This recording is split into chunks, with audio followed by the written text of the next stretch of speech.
Untuk alarm selanjutnya yaitu muncul E3.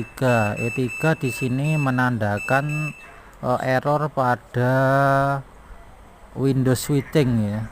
Jadi switch yang ada di belakang, yang ada di switching Windowsnya itu mungkin kabelnya terputus atau tidak terhubung. Jadi pastikan switching Windowsnya terhubung. Alarm E3.